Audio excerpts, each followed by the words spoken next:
Deep in the Pocono Mountains of Pennsylvania, where winding roads cut through dense forest and quiet lakes shimmer in the summer sun, lies the forgotten story of a resort that once promised love, laughter, and luxury.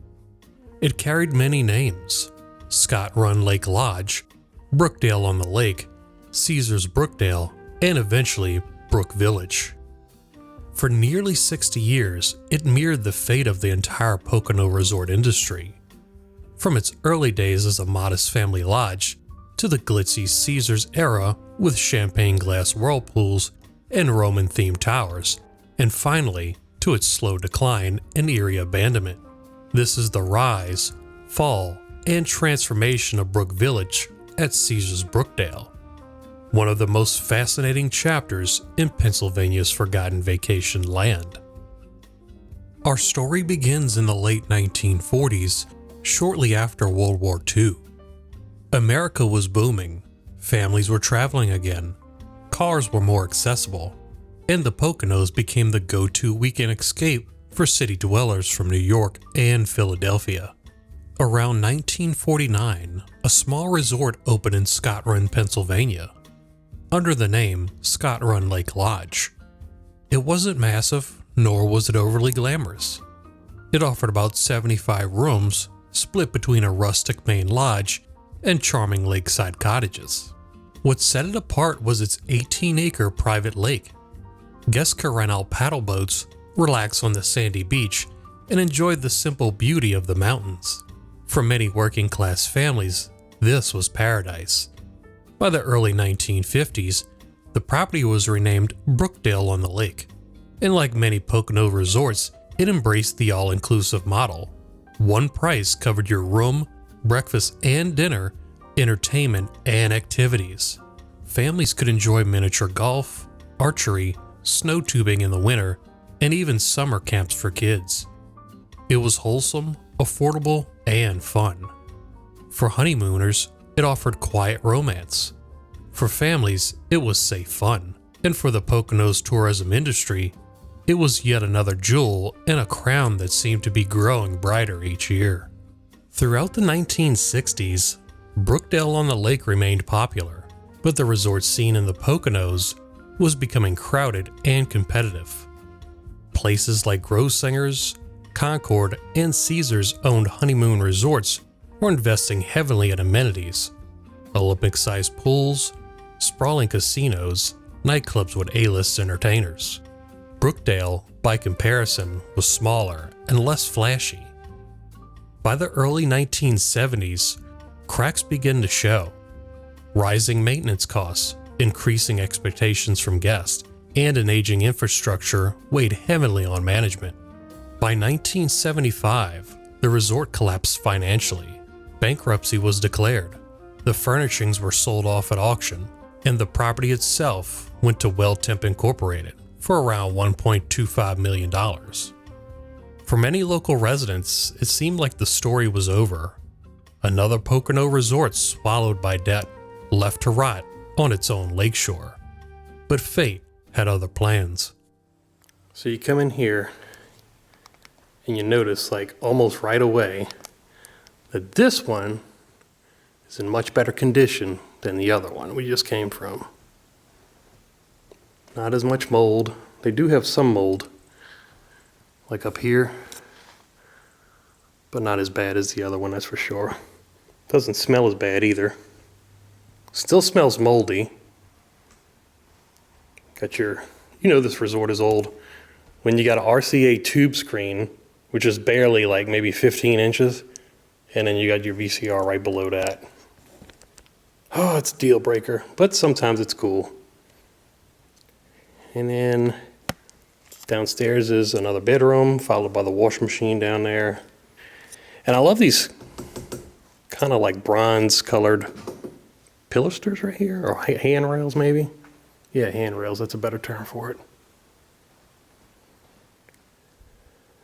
Kind of reminds me of something you would see like in a dead mall, like in a Galleria maybe. That was built sometime in the 80s, I guess.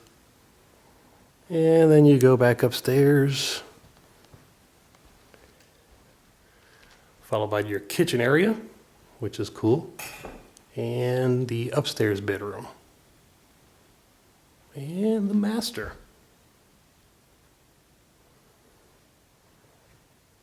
Let's go and check and see what's in the fridge. Enter Caesars World Resorts. By the 1980s, Caesars had carved out a reputation for itself, not just in Las Vegas, but in the Poconos. Resorts like Paradise Stream and Pocono Palace were known as honeymoons on steroids, heart-shaped tubs, mirrored ceilings, and over-the-top romance packages.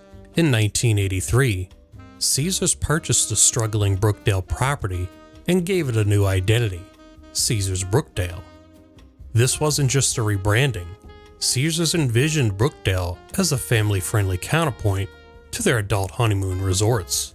The company poured millions into upgrades, renovating cottages, modernizing the main lodge, and adding themed suites designed to draw both couples and families.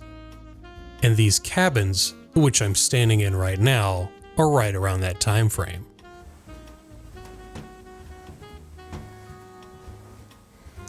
As we come down here, got the Woodlands 516.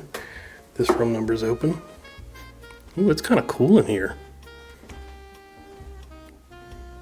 It's like very cool in here.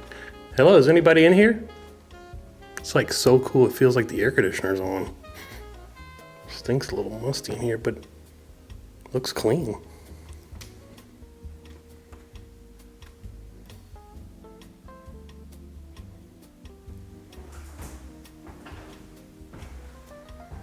It looks like on this one you have your own private sauna as well.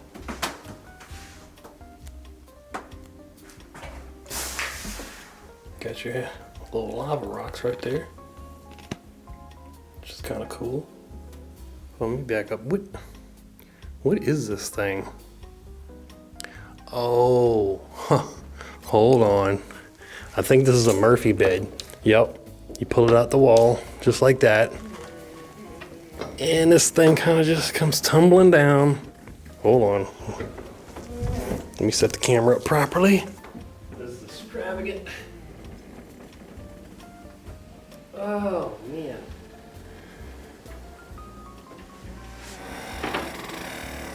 Ooh. Oh. And it just folds up by itself. Holy God. Thousands of years of asbestos just came pouring out. Around 1984, Caesars introduced something the world had never seen before, the Champagne Tower Suite. These rooms were bold, playful, and completely over the top. The centerpiece was a 7-foot-tall champagne glass, transformed into a whirlpool tub. Guests could climb up the spiral staircase, step into the glass, and soak while gazing over the mirrored walls. Right, so just standing next to it, I want to show you guys like the scale of this. So I'm going to get up top where I belong in the bathtub because this whole thing is a bathtub. Just watch. Hold on.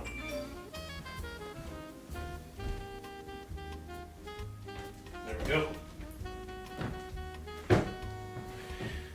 See, you got to go up the stairs like around here, and then you come in. And I'm going to show y'all in just a bit. But this whole entire wine glass, if you will, is a bathtub. And I'm going to show you guys what it looks like upstairs. Give me 1 second, hold on. The suite also featured a heart-shaped sauna, king-size round beds, and ceilings filled with mirrors. It was everything the 1980s represented. Indulgence, novelty, and just the right touch of gaudiness. What might seem tacky today was pure brilliance back then. The Champagne Tower became iconic, helping Caesars market the Poconos as the honeymoon capital of the world. I think your front doors look just as cool as the inside of these places. That's kind of cool. Alright, so let's walk upstairs into the jacuzzi tub, aka wine glass jacuzzi tub. And let's see what we can get ourselves into. Here we go. Here we go. Here we go. First of all, wait a minute. There's a closet here I didn't take a look at yet. Oh, that's not a closet. That's a shitter. Hold on. Alright, here's the tall wine glass. And what you would do is come in. Those are all the jets and whatnot for the jacuzzi tub. And of course right here, you have your faucet. I'm gonna try to turn it on and off. Yeah. Just what I figured. It's locked. It's not gonna come out. No water here. And what you would do, you would just sit down, sit your ass right here, and just chill out. And yeah, that's kind of it. This place is awesome. I'm not gonna lie though, being inside this bathtub kind of smells like fish a little bit. It really does smell like fish. Why? Ew. I gotta get out of here. And of course, here's all the switches for the speeds of the jacuzzi starlights. Jacuzzi starlights. I don't know what that is. You got steam shower right there, shower light fan, jacuzzi lights, jacuzzi jets. Does it even work? It works, but it don't turn on. Let's turn it off. I don't want to cause a ruckus in here. And yeah, let's take another look at it before we head back down.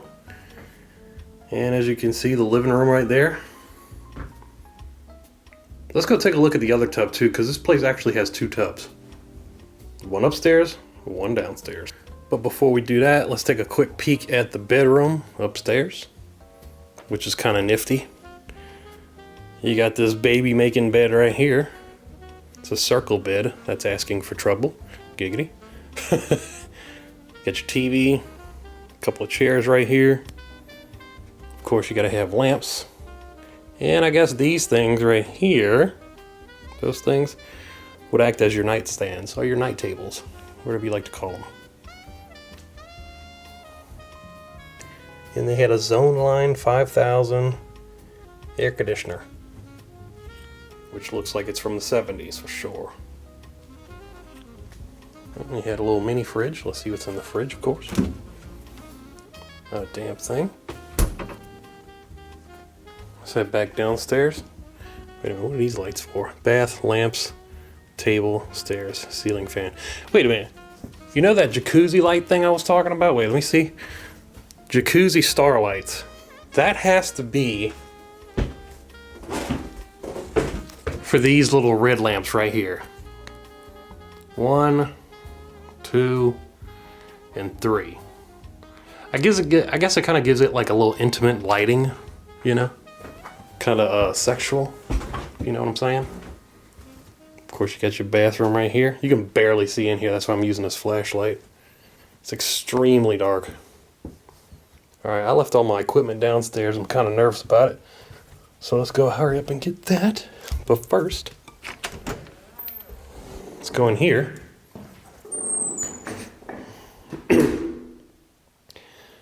And this room kind of smells like popcorn.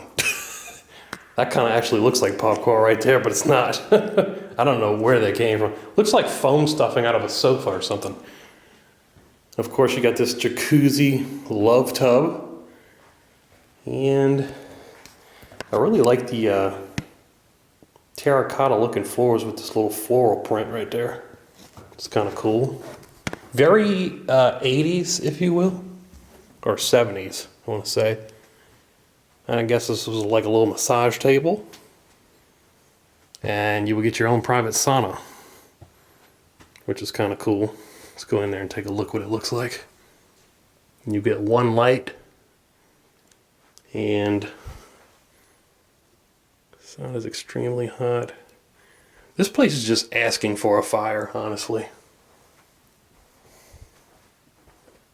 Heat lamp. Not content with the Champagne Towers, Caesars doubled down in the 1990s. In 1991, the resort unveiled the Roman Tower Suites, which leaned even harder into lavishness. Round canopy beds with mural ceilings, in-room gym equipment, two-person whirlpools and fireplaces, and by this point, Caesars Brookdale offered about 123 rooms and suites. And while it catered to couples, it still maintained its family-friendly image, compared to its sister properties. The resort even became a hub for sports. Sugar Ray Leonard, Lennox Lewis, and other boxing champions trained here, using the facilities as a private mountain retreat. For a time, Caesars Brookdale had both the glamour and the star power. But nothing lasts forever. By the late 1990s, the very things that had made Brookdale and the Poconos famous, champagne tubs, heart-shaped pools, themed romance suites, were starting to look dated. A new generation of travelers wanted something different. Families flocked to massive indoor water parks like the Great Wolf Lodge or Kalari, which opened just down the road. Couples wanted Caribbean vacations or modern resorts with spas, golf courses, and nightlife. Meanwhile, Brookdale's infrastructure was aging. The once novel champagne tubs now seemed gimmicky. Maintenance costs spiraled. Occupancy rates fell. And by the mid-2000s, Caesars Brookdale was hanging on by nostalgia alone. And let's take a look right around the corner of the building and see what we can find. Oh my God. That was the biggest deer I've ever seen. I think that was a white-tailed deer. And he was just chilling like right there. Let me zoom a little bit. Glad I caught that on film. He was just like hanging out right here. On April 28, 2008, Caesars Brookdale closed its doors for the last time. There was no dramatic farewell, no grand announcement. Guests simply checked out. Employees went home, and the property was left behind. The cottages along the lake grew quiet. The champagne towers stood empty. The Roman suites, once bustling with guests, were left to gather dust. For locals, it was another painful reminder of the collapse of the Poconos resort industry. From dozens of bustling properties in the mid-20th century, only a handful remained by the late 2000s. Before its closure, parts of the property had been marketed under the name Brookvillage at Caesars Brookdale, tied to the timeshare sales. In 2014, Silverleaf Resorts bought the property for about $3.3 million and announced plans to revive it under the name Brookvillage at Caesars Brookdale. The idea was to turn it into a modern timeshare community, breathing new life into the old Caesars property. But those plans fizzled. Nothing came of Brookvillage revival, and the property sat abandoned, its grand ambitions left unfulfilled. For nearly a decade, the resort decayed. Nature crept in, vines and weeds took over the tennis courts, graffiti scarred the walls, and broken windows stared blankly into the woods. Urban explorers wandered through the empty halls, documenting eerie remains of the resort. The lake, once filled with paddle boats, became still and unused. The echoes of laughter, music, and honeymoon romance were replaced by silence. Brookdale became not just abandoned, it became a ghost of an era. But came another twist. By 2016, developers proposed a radical change, converting the resort into a drug and alcohol rehabilitation center. Township supervisors approved the plan in 2017. In August of 2019, the site reopened not as a vacation land, but as Brookdale Premier Addiction Recovery, a high-end inpatient treatment center. The champagne glasses were repurposed, the cottages renovated, and the property's quiet seclusion became an asset once again. Not for fun, but for healing. But the story of Brookvillage at Caesars Brookdale is a story of transformation. From a family lodge in 1949 to a Caesars honeymoon resort in the 1980s and 90s to a derelict shell in 2008, and finally to a treatment facility in 2019. It embodies the arc of the Pocono Mountains themselves. Once the honeymoon capital of the world, then a region littered with abandoned resorts, and now a place searching for new identity. For those who visited Brookdale in its glory days, it remains a place of memories.